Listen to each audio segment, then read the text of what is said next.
Petit éclair et la glace. Il était une fois un petit garçon qui s'appelait Petit éclair. Il habitait dans un immeuble avec sa maman. Petit éclair était indien. Il avait la peau mate, les cheveux noirs et raides. Ses yeux ressemblaient à deux amours sombres. C'était un garçon pas comme les autres. Il avait une force particulière qui lui venait de son grand-père, ancien chef indien.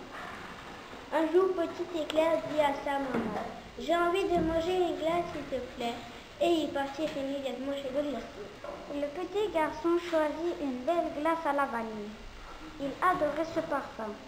À chaque fois qu'il en mangeait, il voyageait dans le passé et retrouvait son grand-père, le chef indien Grand Éclair.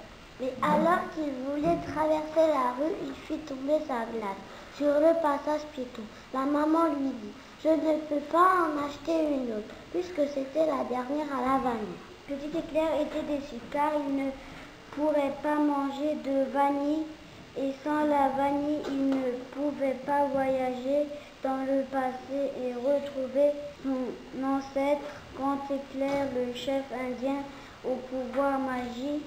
Maintenant, la glace coulait et s'étalait partout. C'est alors que l'enfant vit arriver un cycliste. Attention, ça glisse, mais il était trop tard. Le cycliste dérapa sur la glace.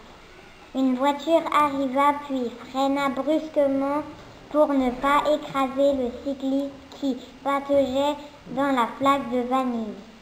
Puis un énorme camion-citerne qui transportait du gaz arriva très vite et voulut éviter la voiture et le cycliste.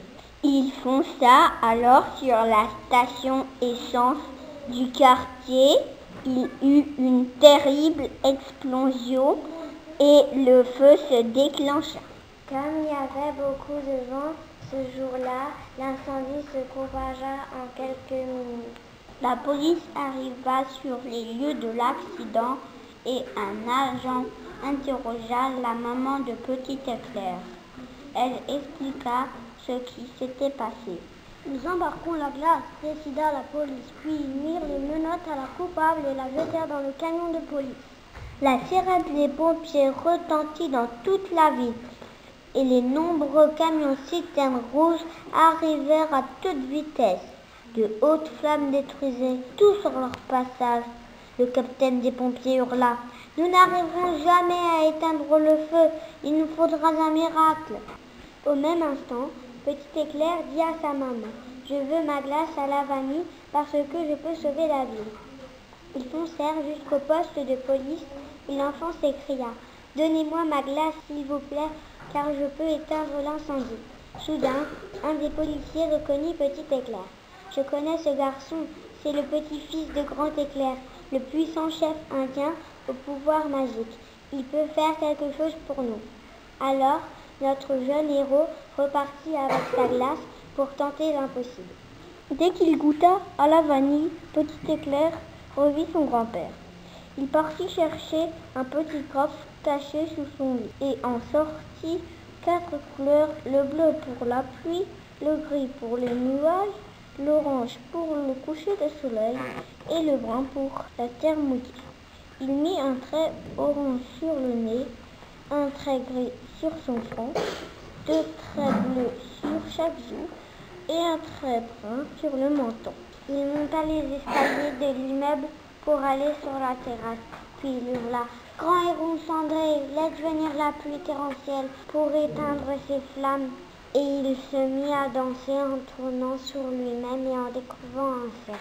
Brusquement, de gros nuages gris recouvrirent le ciel et une très forte pluie s'abattit sur la ville. En quelques minutes, les flammes disparurent. Le paysage était noir et trempé, mais la ville était sauvée. Les gens se groupèrent autour de l'immeuble où l'enfant avait dansé et s'écrièrent: « C'est ce petit garçon là-haut qui nous a sauvés. » Petit éclair dit « Chouette, il y a des journalistes, je vais passer à la télé. » Il descendit tout en bas de l'immeuble pour rejoindre la foule. Là, un reporter l'attendait. « Comment avez-vous fait pour éteindre le feu ?» Le petit Indien expliqua comment il communiquait avec son grand-père et comment il faisait la danse de la pluie. Tout le monde était impressionné par l'histoire de Petit Éclair. Le maire arriva et récompensa le petit-fils de Grand Éclair. Il lui remit la médaille de l'enfant le plus courageux de l'année. Il rentra à la maison heureux et fier de ses ancêtres.